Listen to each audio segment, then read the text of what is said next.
À sa prise de fonction au ministère de la Justice, de la Législation et des Droits de l'Homme en mai 2011, l'Amazone candidate Maître Marie-Élise Gbedot savait qu'elle se lançait encore une fois sur un champ de bataille.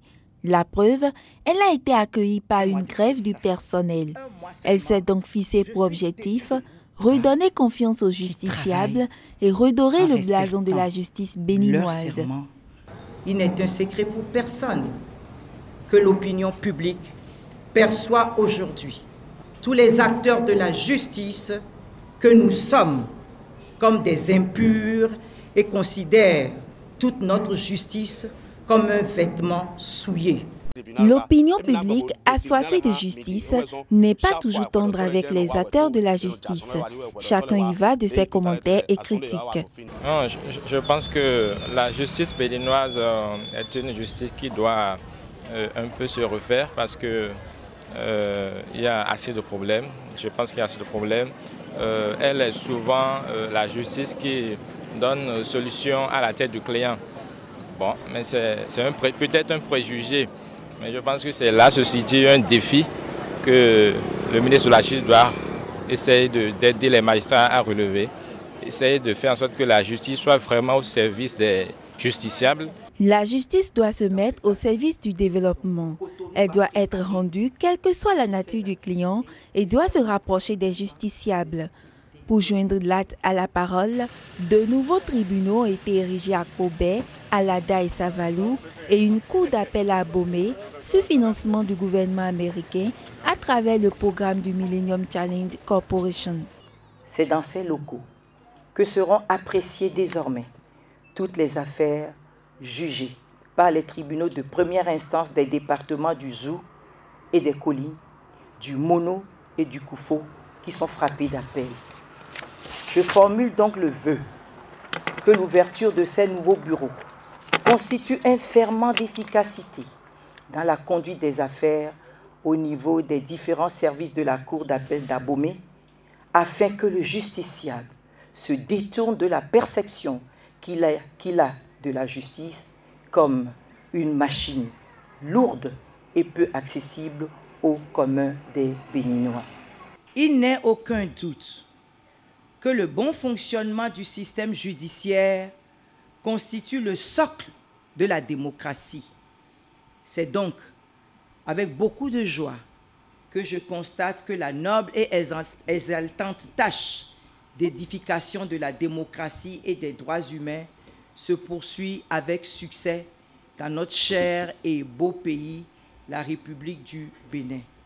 Je nourris l'espoir que les trois principaux de cette juridiction, qui sont là, j'espère que je vais vous présenter, Monsieur Antoine Eda Kende Dawe, Monsieur le procureur de la République, Monsieur Bignon Adjobime, et le greffier en chef, Monsieur Innocent Araye. C'est lui que vous allez voir pour la délivrance de vos jugements. En présence du chef de l'État et du directeur général du Millennium Challenge Corporation, le tribunal de première instance d'Abomey-Calavi a été mis en service. Le centre de documentation et d'information juridique dans la même foulée a été inauguré. Si le système judiciaire est crédible et de qualité, l'environnement économique béninois sera forcément rayonnant et rassurant pour les opérateurs économiques et autres investisseurs. Cette accession, Maître Marie-Élise Gbedot en fait son credo. Le garde des Sceaux, dans ses tâches quotidiennes, reste au contact et à l'écoute des partenaires techniques et financiers. En témoignent ses audiences accordées à l'ambassadeur de la France au Bénin et à la représentante de l'Union européenne au Bénin. Le Bénin dispose depuis quelques mois d'une ministre de la Justice particulièrement dynamique, efficace, qui met au service de l'État du Bénin toute sa connaissance des sujets, connaissance qu'elle a acquise dans d'autres fonctions. Et on le voit bien, en ce moment, il y a beaucoup de textes qui bougent, qui passent à l'Assemblée nationale. Il y a donc derrière tout cela l'énergie du gouvernement et probablement l'énergie de la nouvelle ministre de la Justice. Donc en tant que partenaire, nous nous en félicitons. La France est chef de file des partenaires techniques et financiers sur le sujet justice, et donc nous avions besoin d'échanger. L'ambassadrice de l'UNICEF, Angélique Kidjo, a également été reçue par le garde des Sceaux dans le cadre de sa lutte pour la déclaration des enfants dès la naissance et de la lutte contre la traite des enfants. Un enfant qui n'est pas déclaré est un fantôme, il est anonyme, il n'appartient pas à un pays, il n'appartient même pas à une famille. Donc il est de notre devoir à nous tous, béninois, que ce soit les responsables du pays comme les médias de ce pays, de nous aider à sensibiliser les populations rurales au Bénin à la déclaration de leur enfant dès la naissance. Parce que c'est le sésame pour la vie, l'extrait de naissance. Parce que vous savez très bien, pour passer le CEPE, il faut un certificat de naissance. Au jour d'aujourd'hui, nous avons 100 000 enfants qui vont passer le CEPE, qui n'ont pas de certificat de naissance. Comment on arrive à donner les certificats de naissance à nos enfants? On ne peut pas leur demander, aux parents de faire l'effort de mettre leurs enfants à l'école et ne pas leur donner le sésame qui leur ouvre la porte pour un futur meilleur. Moi, en tant que béninoise, j'investis beaucoup dans l'éducation secondaire et cet extrait de naissance est important pour moi pour avoir ces enfants à l'école et les mettre à l'école et jusqu'à l'université. Le Bénin a besoin de cerveau.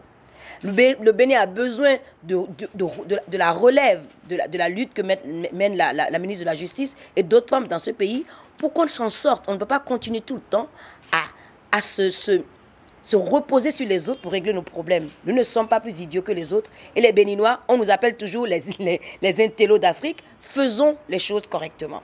Alors il y a plusieurs choses. Il y a le fait par exemple que l'enregistrement de la naissance doit être fait dans les 10 premiers jours de vie. C'est la loi. Or, on sait très bien, particulièrement pour les musulmans, que le nom de l'enfant n'est donné qu'au 7e jour. Donc, il ne reste plus que 3 jours pour une famille pour déclarer cet enfant. C'est bien trop court dans les zones, en particulier un peu reculées du pays. Donc, ça, c'est un exemple. Un autre exemple, c'est que on a des témoignages très clairs qui disent que, en fait, quand les familles vont déclarer les enfants auprès des services spécialisés, on leur réclame de l'argent. Et je pense que même, on sait que dans les villages, particulièrement dans le nord du pays, mais pas seulement, même 500 francs CFA, c'est trop. C'est trop pour un papier dont les familles n'ont pas toujours conscience de l'importance que ça a. Donc, de la gratuité de ce papier. Alors, ce papier doit être gratuit et nous devons faire tout ce qui est possible pour que cet enregistrement des naissances soit gratuit. Nous allons travailler en synergie, prendre à bras le corps ce partenariat qui nous sera offert par l'UNICEF Italie pour qu'on puisse travailler en synergie avec le ministère de l'Intérieur, peut-être de la Défense aussi, la santé, la justice, pour qu'ensemble, nous puissions donner plus de force à l'établissement de la carte d'identité, ou bien plus de force même au RAVEC, qui s'occupe de l'enregistrement des enfants à moindre coût. Nous allons réfléchir et voir dans quelle mesure on pourra prendre des dispositions spécifiques ou dérogatoires à la loi afin de permettre dans les zones reculées que nous allons cibler plus de temps pour que cette déclaration de naissance soit faite. Le vendredi 22 juillet 2011, la ministre de la Justice, de la Législation et des Droits de l'Homme a procédé à l'incinération à Ouessé-Ouogoudou de 405 kg de cocaïne et 200 kg d'héroïne, le tout d'une valeur de plus de 16 125 millions de francs CFA. Un important lot de drogue dure dont la majorité a été saisie en avril et en juin 2011 par les différents services de douane et de sécurité du Bénin. Au plan international, Maître Marie-Élise Bédot a chaque fois pris part au Conseil des droits de l'homme des Nations Unies où elle défend la position du Bénin sur les grands dossiers de droits de l'homme à l'échelle mondiale. Elle a été aussi l'invitée spéciale de la secrétaire d'État américaine Hillary Clinton au Forum mondial sur le leadership féminin à Washington. De plus en plus, on a besoin de la présence de femmes dans les instances de prise de décision pour le développement de nos pays. On estime que les hommes et les femmes doivent être ensemble pour diriger un pays et que les femmes ont quelque chose dans leur tête à apporter également dans le développement, les statistiques, la croissance économique de leur pays. Beaucoup de défis restent à relever en matière de construction et d'équipement de tribunaux afin de faciliter l'accès de la justice à tous les justiciables. Au plan régional, depuis janvier 2012, Maître Marie-Élise Bédot assure la présidence du Conseil des ministres des pays membres de l'Organisation pour l'harmonisation du droit des affaires en Afrique. À ce titre, Cotonou a accueilli du 11 au 15 juin 2012 la réunion du Conseil des ministres des pays membres de l'OADA. Le rapport d'activité présenté par le secrétaire permanent recèle un ensemble de signes forts que nous avons constatés et qui traduisent une tendance à l'amélioration de la performance des institutions. Pour n'en signaler que quelques-uns, je mentionnerai l'affirmation des efforts de renforcement des capacités qui est due à la multiplication des concertations internes entre les institutions. L'intensification de la représentation de l'OADA sur la scène internationale et de la promotion de la coopération au travers des participations nombreuses et actives du secrétariat permanent à des forums régionaux et autres.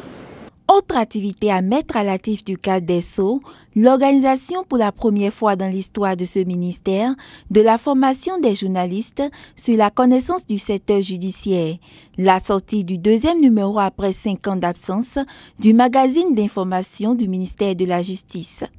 Maître Marie-Élise Bédot a fait participer une équipe de football du ministère au tournoi des institutions.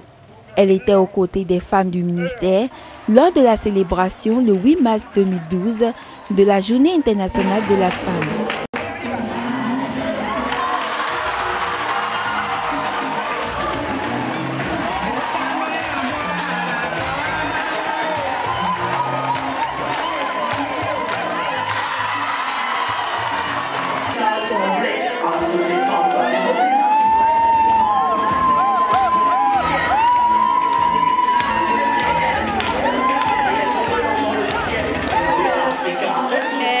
Ojere pala gogo sejedo ojek pala gogo sejedo ekwe